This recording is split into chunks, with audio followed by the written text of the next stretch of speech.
Some viewers may find this disturbing. Viewer discretion is advised.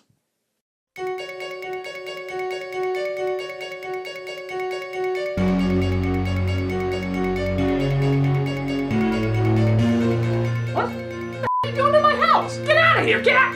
No, don't do it! Don't do it! Don't do it! Oh! Oh! Oh! Why are you looking at your hand while stabbing me? Oh!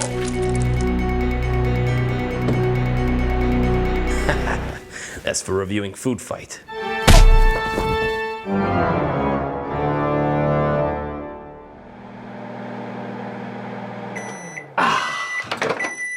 Nothing like ringing in the holidays than by justifying the gym membership in January I'll never use. A pumpkin hot dog on a pumpkin bun with pumpkin ketchup. Though, would it be prudent to possibly dip it in some pumpkin whipped cream? Has such a feat ever been done before? What's that? Oh, I'm late for the Stephen King review. Could I get any heavier foreshadowing? I mean, look at this. The forest left right in the shadows. If we do this to all our props, they're gonna fade. We'll just put you in a sketch later. You're my favorite prop. Hello, I'm the Nostalgia Critic guy. Remember it so you don't have to. Well, it's the month of Halloween, and you all know what that means. It's time to celebrate a great writer by focusing on his worst work. It's Stephen King time!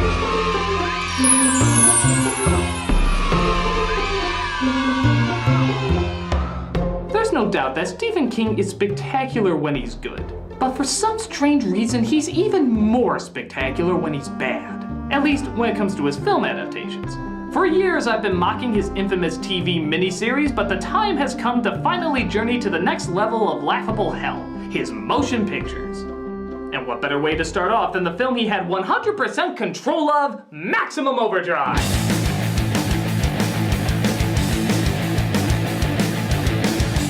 This is the only Stephen King story that Stephen King himself directed.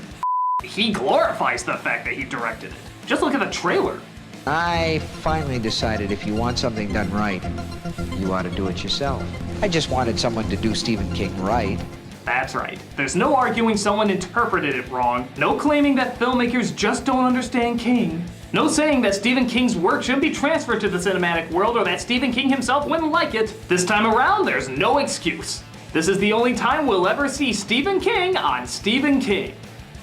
That is until Tumblr is born. So sit back, my Halloweenies, and let's see Stephen King done right. I'm gonna scare the out of you. This is Maximum Overdrive. Of course, it's only fitting that an author starts off this visual medium with a butt-ton of reading. Let's see, Comet, Tail, 8 Days. Does it give any reason why the Earth's emitting a broccoli fart at the same time? And fittingly again, King starts off his adaptation by doing what most Stephen King adaptations do, saying F you to the audience. Wow, he just cuts to the chase, doesn't he? Even King himself gets his customary cameo out of the way. Honey, this machine just called me an Obviously, it watched Under the Dome. As the credits roll, we see all sorts of chaos go on as tons of machines come to life and cause gigantic destruction after gigantic destruction. The only thing that could possibly be more awesome than that? The greatest credit ever put on any film anywhere. I have no idea what they have to do with Stephen King, but I am 100% behind that credit! It almost makes up for this one. Though if somewhere in this movie AC/DC decides to coach a hockey team, I wouldn't be against it. We then see a gas station where by far the strangest toy truck you've ever seen in your life pulls in. You like that, huh? Well, if the point of your toy company was to scare the apple juice out of your clientele, then yeah, I say you got a winner. Though to be fair, it is scarier than anything in the Sam Raimi movies. Well, filling up on his $9 for 15 gallons of gas, you 1987! One of the truck stop attendants, played by Emilio Estevez, talks to his boss, played by Pat Hingle. Now you want me to work for 9 hours and only clock in for 8? You know what that star means, don't you? On parole, boy. Either your belongs to me or it belongs to the state of North Carolina. Really? A gold star means you're on parole? Thank you, Bubba.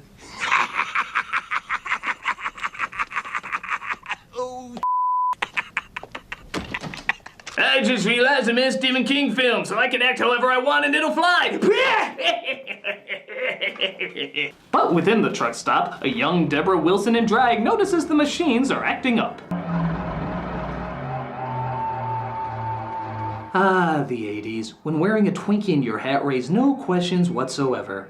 Apart from why the do you have a Twinkie in your hat? Sure enough, other machines start acting up too. An electric knife cuts someone, vending machines spill all over the place, and yes, there is even death by soda. At least I'm leaving behind a hilarious obituary. A little boy tries to get away from Stephen King's second killer cola machine he's ever written. Seriously, was it so good the first time it had to be repeated? As we see another boy get run over by a steamroller. Now there is a controversial cut here where it said in the original the boy's head actually explodes, but it was too much for an R rating. We then see a hitchhiker, played by the dollar store version of Molly Ringwald, pull into the truck stop as the radio says everyone should get off the road. Why? Well, judging by this couple, it's because Haley Joel Osment somehow became two people. Curtis, is he dead?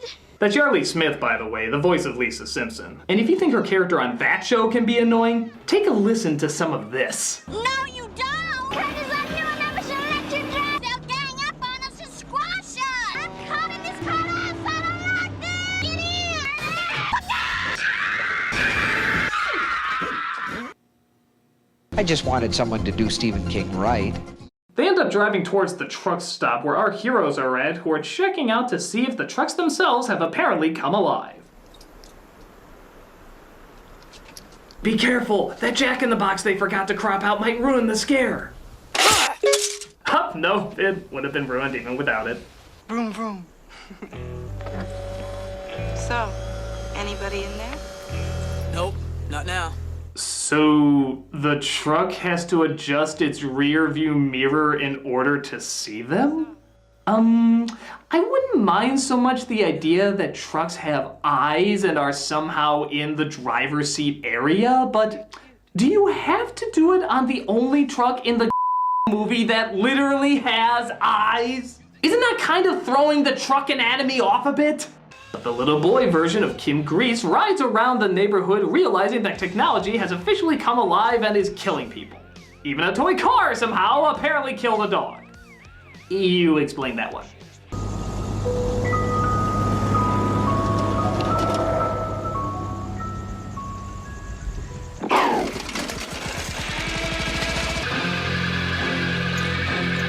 Let me tell you right now.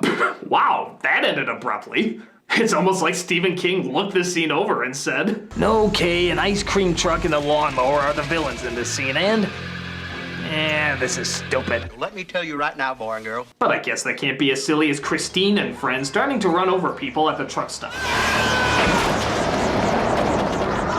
You know, it's one thing if machines just out of the blue came to life, but how the is something as random as a comet supposed to give a soul to modern day appliances? It's like if I dipped that pumpkin hot dog in that pumpkin whipped cream, something evil would happen. Which is suddenly right next to me. Which is probably cold now, so I'll eat it another day. Or maybe I'll eat it later today. After the review? While talking about the cinematic version of Stephen King playing with his Hot Wheels. Hey, thanks, disembodied hand, to which your origin I know not.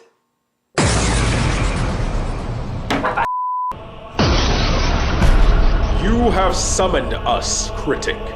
Behold, we are the Trope Raisers.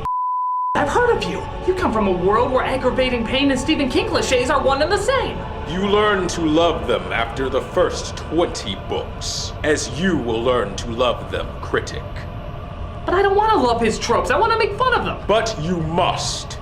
Behold Stephen King trope number 127, the religious nut.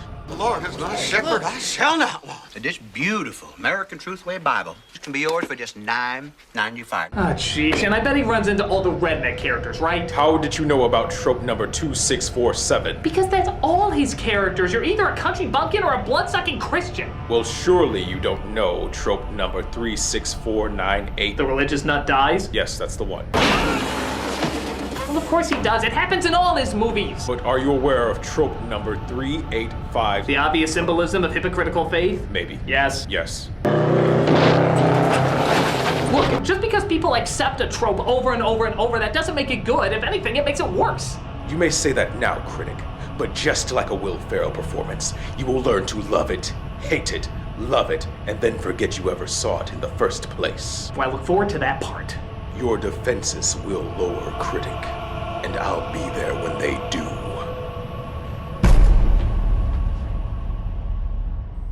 So like I said before, the religious nut is run over by the toy truck, which despite being an over-the-top drawing of a clown, it still somehow gives a more subtle performance than Tim Curry.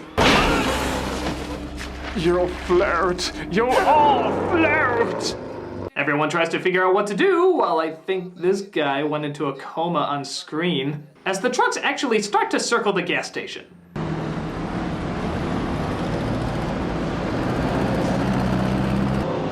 Nothing more frightening than delivery trucks playing Ring Around the Here we go round the idiot stop. It's loaded with pots whose IQ's a drop. I think you'll need some peppermint schnapps to get through this movie. Meanwhile, our newly deads aren't having much luck as they're being chased down by other evil Herbies. A drunk Frodo dabbles in vehicular manslaughter.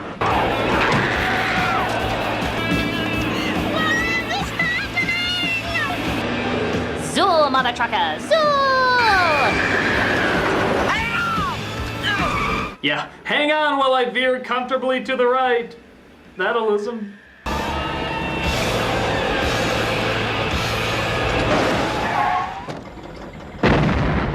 Huh. I guess that comment made them extra sensitive to blow up over grassy hills. But I know we can call the police from that truck stop up there.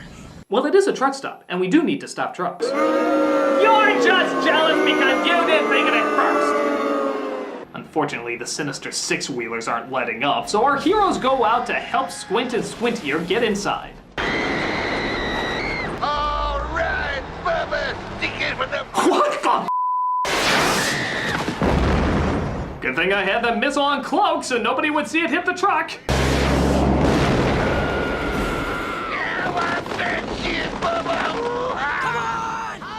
No, I want to see it! I want to see it! She's defying her social class! Where'd you get all that stuff? Oh, we got a whole bunch Shut of stuff up, down here. Joey. Just keep circling. Don't let them know it bothers us. So it's revealed that under the truck stop there's a ton of firearms that they never knew about. Good thing those machines weren't somehow affected. I mean, seriously? There's a gun that starts shooting off later, and yet somehow none of these devices are affected by the comet? What sense does that make? Heyo! Ah! There's a reason the guns aren't alive. Some machines are affected more slowly. Those with simpler parts and mechanics are... Wait a minute. Is this like justifying the clown and the spider and it with this complicated backstory when really Stephen King just wanted a reason to use a clown and a spider in it? No, the spider in it is really plain and simple to understand. Oh yeah? What is it? There's a void surrounding the universe known as the macroverse. Your first sentence isn't even over and already I can't follow it. No, really, it's super easy to follow. I'm surprised they left it out of the movie. Its natural enemy is the turtle. Well, not just any turtle, the turtle that created the universe. And others. But that's another really easy story to follow, and so... We'll be right back after this common sense explanation takes place. And the next thing we knew, Master Splinter raised them, and they developed a machine by, of course, Donatello, because he's the smartest one. Everyone knows that.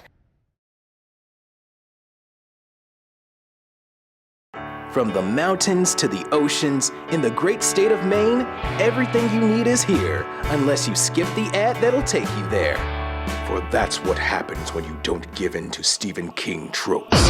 all ads become commercials for May. Oh, for crying out loud, will you stop explaining how his tropes are genius and just let people watch the video? Not until you hear how many great scenes were left out of his movie adaptations. Like how the original ending of Carrie had a meteor shower. That sounds stupid. It was better the way he wrote it.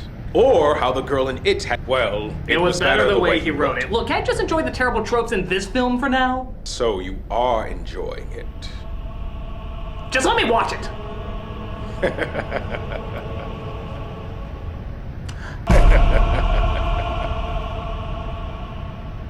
So as the sun goes down and the trucks continue to circle the place, even the rest of the people seem to be pretty relaxed while these trucks do nothing but keep circling the wagon. Are these things even supposed to be scary? Is turning the sky green somehow supposed to make them even more threatening? It's like watching Gozer's less talented sister. Bullgozer, the Gozerian's drunken sibling, ain't going anywhere until she gets a bottle of wild turkey. Wild turkey, I need it. My sister's dead, killed by some 80s comedians. I need some ibuprofen. But one waitress decides she's done taking it up the tailpipe. We made them. We made them. You can! We made you! Oh dear, it's time for our ceremonial Stephen King actor turns into cartoon character again. We made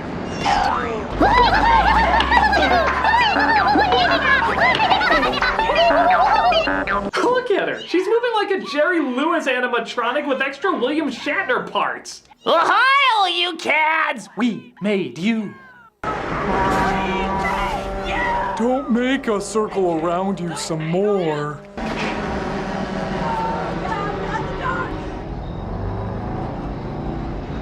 Well, back to our all-important drinking. You know, when you take the homicidal element out of it, they actually kind of treat it like a nice situation. Trucks should try to kill them more often. This is one of the most relaxing times they've had in years. Holy. That's that Bible salesman I rode in with. But they hear the religious nut outside making noise, and because we all clearly know he has a chance to make it out of this alive, they try to sneak out and go after him. Kids, Big Ben, coming.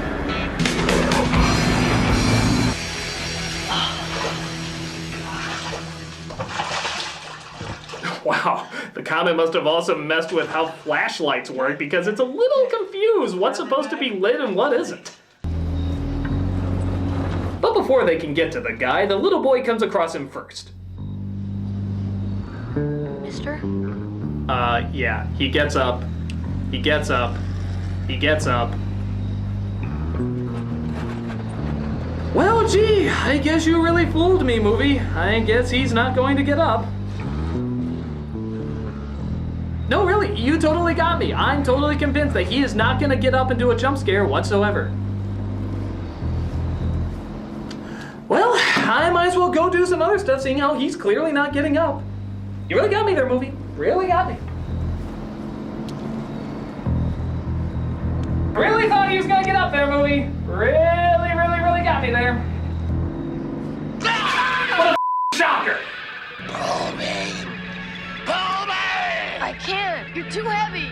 Get me out of this ditch, or I'll kill you. Do all dying Christians sound like the bad guy from Howard the Duck?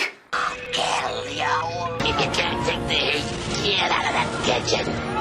The team does meet up with him and tries to drag him back, but again, big shocker, he doesn't make it all the way. Thus, they use what they should have been using this whole time, a ton of weapons. It's not like they have a whole ton of them at their disposal. Oh, but wait! They hide inside again as the kid discovers his father has in fact passed on. Where's my dad? Done got scrubbed by one of them big boys out there. Hey, hang on a minute. Just a little lesson in manners from the road twitch. Don't make me lightly slap you like I'm swatting a fly on your chin again. Well, he got over that fast. Bubbles! But some armed equipment finally makes its way to the stop and starts letting loose. Oh, Oh no, not the extraneous characters! They offered so much and how little they offered! Oh dear, somebody spilled jam on me in between shots. Why didn't anybody tell me the jerk never survives a Stephen King story? Want to know? Let go of me! We made you! Ah yes, she needs to relive her Oscar-winning moment. We made you!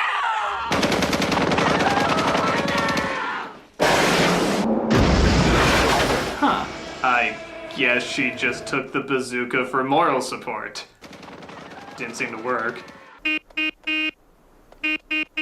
The gun starts honking Morse code, which apparently none of the other trucks could have honked. But even more amazingly, one of them actually knows how to interpret it. Incredible. They want us to feed them. Feed them? That's right, everybody. All they wanted this entire time was just fuel. Really? There was no other way they could have made that obvious? Wouldn't it have been easier if they just did something like this? In fact, isn't driving around constantly in a circle wasting their fuel? You're wasting your lifespan trying to get your lifespan. I just wanted someone to do Stephen King right. Oh well, they all succumb to truck home syndrome and decide to fill them all up. Emilio lets the lead truck know by literally whispering into its ear. All right, you tell all your friends main line's open. I'm sorry, I just don't think I can take a scene seriously when he's whispering into what looks like a mask Happy Meal toy. I got the best shit on the East Coast, practically uncut. The fuel gauge, Emilio. First you start with the fuel gauge. This results in literally hundreds of other trucks hearing the news somehow and showing up as well to get fueled up. Yep, it's about as stupidly silly as it sounds. Imagine you're a race of aliens, right? And you're looking for a new place to live. Dude, you filled up trucks, not survived a war. I think you can be a little less dramatic about it.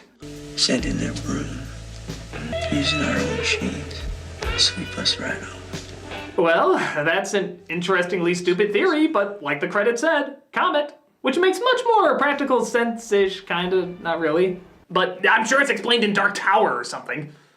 So, only now do they decide to figure out a plan to take these suckers out and leave. Whoa, cool it, champ. Little peep business take care of. Something you wouldn't understand. Now, when I say run, you run, okay? I know we don't have ears, but we've clearly established I can hear you guys. It's the same volume you were speaking to me just a minute ago. Wow! Am I this easy to take out? You gotta be kidding me! I've been foiled by user friendliness! They wait until night to make their escape as, for some reason, the trucks let them do it until several hours later when they finally decide to attack the place. Brilliant planning. Wait until your enemy has fled and then let them have it. Look, they're even crushing the newlyweds' car that I'm only now realizing never came to life. Again, explained in Dark Tower, I'm sure.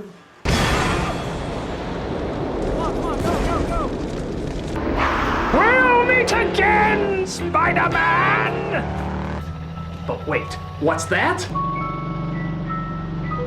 You ice cream! That's for never having the Ninja Turtle bars. I need my gumdrop eyes. They head towards the boats because apparently they're not affected by the comet, alien, ghost, whatever. But Yoda from Hell is still ready for some action. Adios. Ha! You think that can stop me? Oh, wait, I'm done. Yeah, good job.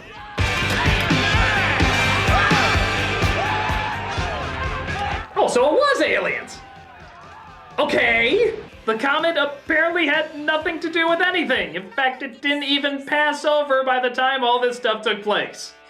What a twist? Yes. King is often known for twists, as it is trope number 2. Really? Just 2? They don't all have to be big numbers.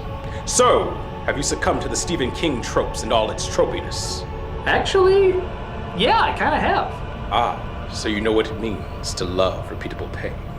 No, actually I love them for a different reason. In my opinion, this is Stephen King's version of a B-movie. A film that's meant to be over-the-top bad.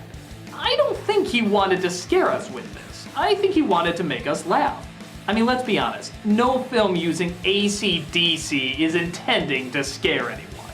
In a strange way, I think he's not only mocking horror tropes, but his own tropes as well. When he says, I just wanted someone to do Stephen King right, maybe he's referring to the fact that he's never meant to be taken too seriously.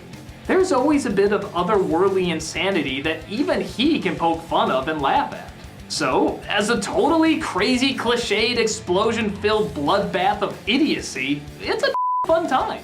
I mean, okay, it's not for everyone, it's pretty mindless and just has a bunch of big explosions, but truth be told, I kinda recommend it. If you're looking for something that's bizarrely silly, over the top, and soaked in cheese, then this is the perfect Stephen King B movie for you. So, what do you think of that? I think I got bored halfway through your speech. Thanks. Let us instead analyze the overused tropes of Leonardo DiCaprio movies. Ooh, now that sounds like fun. Let's see, trope number 1. He's always a smug and or insecure. Trope number 2, ridiculous accent. Trope number 3, screaming in that ridiculous accent. Trope number 4. Hey, that's my favorite prop. Dressing up like an older man even though he looks 15. Oh, hold on a second. I'm the nostalgia critic, and Nostalgia Ween has just begun! Okay, trope number 5, Martin Scorsese. Trope number 6, Martin Scorsese. Trope number 7, trying his best to have you remember a performance by screaming, yelling, and crying all in the same scene. Directed by Martin Scorsese. Kinda goes without saying. This is fun.